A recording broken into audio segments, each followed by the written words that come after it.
প্রিয় শিক্ষার্থীরা, তোমরা সবাই কেমন আছো? আমি মোহাম্মদ মানিক হোসাইন, সহকারী শিক্ষক, কর্ণহার উচ্চ বিদ্যালয়, পবা, রাজশাহী। আমি আজকে তোমাদের সামনে যে বিষয় সম্পর্কে আলোচনা করব, অষ্টম শ্রেণীর বাংলা প্রথম পত্রের পদ্যাংশ থেকে একটি কবিতা সম্পর্কে আমরা আলোচনা করব। কবিতাটির নাম হচ্ছে পাছে লোকে কিছু বলে।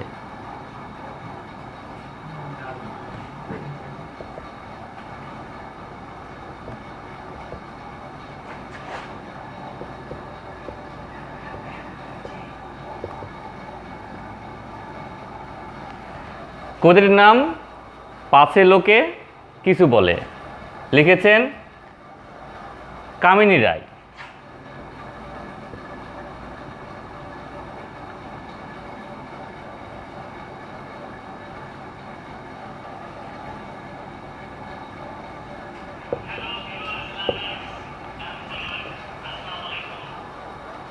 তাহলে কবিতাটির নাম হচ্ছে কি?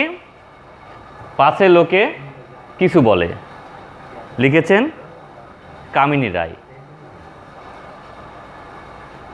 করিতে পারি না কাজ, সদা ভয় সদা লাজ, সংশয়ে সংকল্প সদা টলে, পাছে লোকে কিছু বলে।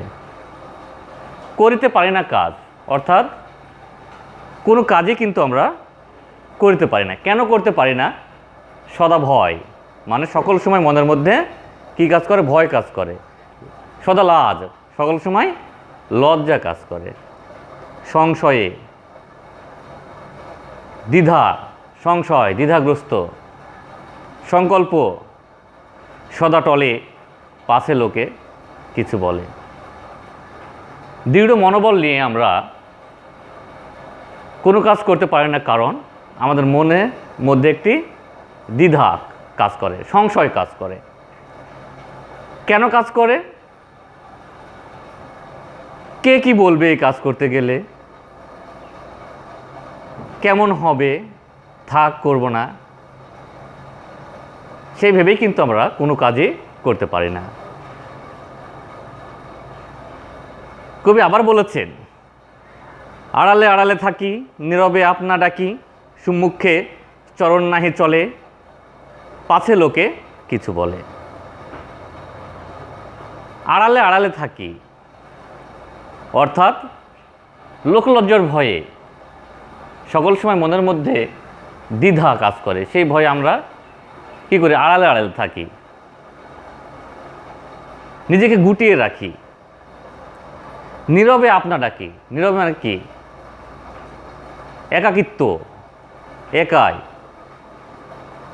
আপনা ডাকি, আপনাকে ডাকি। কাকে ডাকি? আপনাকে বলতে এখানে উপরওয়ালাকে বোঝানো হয়েছে, তাকে ডাকি। সম্মুখে, সামনের দিকে, চরণ, চরণ মানে কি? পা, নাহি চলে, পাশের লোকে কিছু বলে। আমরা সামনের দিকেও কিন্তু এগোতে পারি না। কার ভয়ে? পাশের লোকে, পাশের লোকে কিছু বলে বা পিছনের লোকে কিছু বলবে বলে। হৃদয়ে বুদবুদ মতো উঠে শুভ্র চিন্তা কত। হৃদয় মানে কি? মনের মধ্যে। বুদবুদ মানে ছোট ছোট অনেক চিন্তা কাজ করে আমাদের মাঝে, অনেক ভালো চিন্তা কাজ করে, মিশে যায় আবার কার তলে? হৃদয়ের তলে, মানে আবার মনের মাঝে মিশে যায়। পাশের লোকে কিছু বলে। অনেক চিন্তা ভাবনা করি আমরা যে এই সমাজের মানুষের জন্য কিছু করব, ভালো কিছু করব, সামনের দিকে এগিয়ে যাব। হৃদয়ের মাঝে অনেক চিন্তা আসে, আবার হৃদয়ের মাঝেই কিন্তু আবার কি মিশে যায়। কেননা কার ভয়ে? পাছে লোকে কিছু বলে, কেউ কিছু বলবে বলে। কাঁধে প্রাণ জবে আখি, সযতনে শুষ্ক রাখি, নিরামল নয়নের জলে, পাছে লোকে কিছু বলে। কাঁধে প্রাণ জবে, মানে যখন আমাদের মনটা কাঁদে, আখি মানে চোখ দিয়ে যখন পানি ঝরে তখন আমরা কী করি? সযত্নে শুষ্ক রাখি। কেননা এই মানুষকে আমরা বুঝতে দিই না যে আমার ভিতরটা কাঁদছে, আমরা কাউকে বুঝতে দিই না। নিরামল নয়নের জলে পাছে লোকে কিছু বলে, একটি স্নেহের কথা প্রশমিতে পারে ব্যথা, চলে যায় অপেক্ষার ছলে পাছে লোকে কিছু বলে। একটি স্নেহের কথা, একটি ভালোবাসার কথা প্রশমিত মানে কি? দূর করতে পারে, ব্যথা দূর করে দিতে পারে। একটা ভালো কথা কিন্তু আমাদের মনে যে ব্যথা আছে, কষ্ট আছে, সেগুলো কিন্তু দূর করে দিতে পারে। চলে যায় অপেক্ষার ছলে পাছে লোকে কিছু বলে। মহৎ উদ্দেশ্য যবে একসাথে মিলে সবে, পারে না মিলিতে সেই দলে পাছে লোকে কিছু বলে। মহৎ উদ্দেশ্য, ভালো কোনো কাজ করার উদ্দেশ্য সামনে রেখে যখন একসাথে মিলে, সবাই একসাথে মিলে, সবে মানে কি? সবাই একসঙ্গে, পারে না মিলিতে সেই দলে, পারি না মিলিতে সেই দলে, অর্থাৎ মহৎ উদ্দেশ্য কাজ করার জন্য সবাই মিলে যখন সামনের দিকে অগ্রসর হয় যে আমরা একটা ভালো কাজ করব, একসাথে মিলতে পারি না। কেন মিলতে পারি না? সেই একটি কথা আবার বারবার চলে আসে, সেটা হচ্ছে পাছে লোকে কিছু বলে। সেই কারণেই কিন্তু আমরা মহৎ উদ্দেশ্যকে সামনে রেখে কিছু কাজ করব বলে সামনের দিকে এগোতে যাই, একটি দলের সাথে মিশতে চাই, কিন্তু আমরা মিশতে পারি না। কেননা আমাদের মনের মধ্যে সকল সময় একটি কাজই করে, সেটা হচ্ছে পাছে লোকে কিছু বলে, অর্থাৎ পিছনের লোক কিছু বলবে বলে। বিধাতা দিচ্ছেন প্রাণ, কে দিয়েছে? বিধাতা। বিধাতা মানে কি? সৃষ্টিকর্তা, অর্থাৎ যিনি আমাকে সৃষ্টি করেছেন, তোমাদেরকে সৃষ্টি করেছে। বিধাতা দিচ্ছেন প্রাণ, থাকি সদা ম্রিয়মান, শক্তি মরে ভীতির কবলে পাছে লোকে কিছু বলে। থাকি সদা ম্রিয়মান, সকল সময় চুপচাপ সেইভাবে থাকি।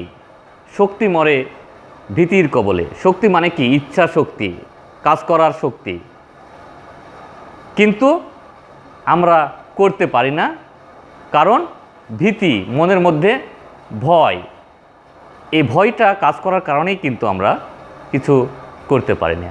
তাই কবি আবারও বলছে, বিধাতা দিচ্ছেন প্রাণ, থাকি সদা ম্রিয়মান, শক্তি মরে ভীতির কবলে পাছে লোকে কিছু বলে। তাহলে এই সমাজের কিছু মানুষ,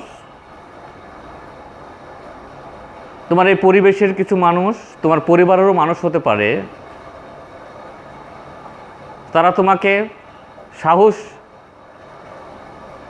না জুগিয়ে কটূক্তি করতে পারে, বাজে মন্তব্য করতে পারে কোনো কাজ করতে গেলে, কিন্তু সেই দিকে কিন্তু আমাদেরকে কি মন যদি আমরা সেদিকে দিয়ে দিই, তাহলে কিন্তু আমরা কখনোই কোনো কাজ করতে পারবো না। তোমাদেরকে সকল সময় চিন্তা করতে হবে, যেই যাই বলুক, যেই যাই করুক, তাতে কোনো সমস্যা নেই, আমি সামনের দিকে এগিয়ে যাব এবং আমার যেটি কাজ, মহৎ উদ্দেশ্য যেটি, সেই কাজ কিন্তু আমি করব। এই যে কবিতাটি পাছে লোকে কিছু বলে লিখেছেন কামিনী রায়, এই কবিতাটির কিন্তু একটি লেখার উদ্দেশ্য আছে। সেই উদ্দেশ্য কি? যে এই কবিতাটি পাঠ করে শিক্ষার্থীরা নিঃসংকোচ চিত্তে জীবন পথে পরিচালিত হওয়ার অনুপ্রেরণা পাবে। মানে তারা জানতে পারবে যে কেউ কিছু বলতে পারে, পাশের লোকে কিছু বলবে, এটাই স্বাভাবিক, বলতেই পারে, কিন্তু আমরা সেই দিকে কর্ণপাত করব না। এই কবিতাটি লেখার উদ্দেশ্যই হলো যে শিক্ষার্থীরা পাশের লোকে যে কিছু বলবে সেই দিকে কর্ণপাত করবে না, তারা সামনের দিকে এগিয়ে যাবে এবং কে কি বলল তা ভেবে নিজেকে গুটিয়ে রাখার প্রবণতা থেকে তারা মুক্ত হওয়ার চেষ্টা করবে, অর্থাৎ মুক্ত হতে হবে এই সমাজের মানুষের কাছ থেকে। মুক্ত হয়ে কোনো কাজকেই ছোট না ভেবে আমরা সকল সময় সামনের দিকে এগিয়ে যাওয়ার চেষ্টা করব। তাহলেই কিন্তু আমরা ভবিষ্যৎ জীবনে নতুন প্রজন্ম যারা আছে তাদের জন্য কিছু করে যেতে পারব। আর আমরা যদি এই লোকলজ্জার ভয়ে নিজের মনের মধ্যে সংকোচ বোধের কারণে কিছু না করি, তাহলে কি হব? অলস হয়ে যাব, কর্মবিমুখ হয়ে যাব, আমরা কোনো কাজই করতে পারবো না। তাই আমরা যেন সবাই এই লোকলজ্জার ভয়, লোকের কথার ভয়ে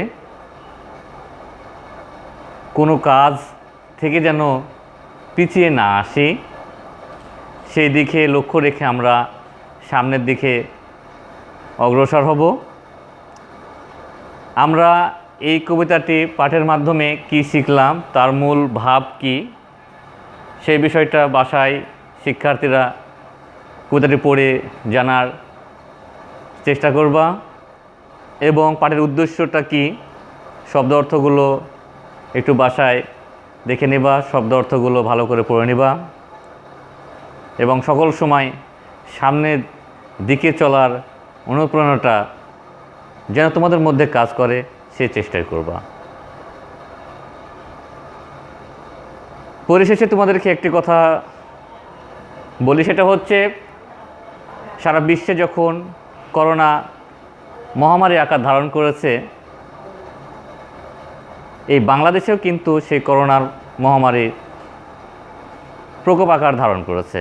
আমরা যখন বাড়ি থেকে বের হব, তোমরা যখন বাড়ি থেকে বের হবা, অবশ্যই মুখে মাস্ক দিয়ে আমরা বাইরে বের হব এবং সকল সময় আমরা পরিষ্কার পরিচ্ছন্ন থাকব এবং কোথাও কোনো কাজ করার পরে এবং কাজ করার আগে আমরা সাবান দিয়ে হাত ভালো করে ধুয়ে নেব। এই আশা ব্যক্ত করে আজকের ক্লাস আমি এখানেই শেষ করছি। ধন্যবাদ সবাইকে। পরবর্তী ক্লাসে আবার দেখা হবে। আল্লাহ হাফেজ।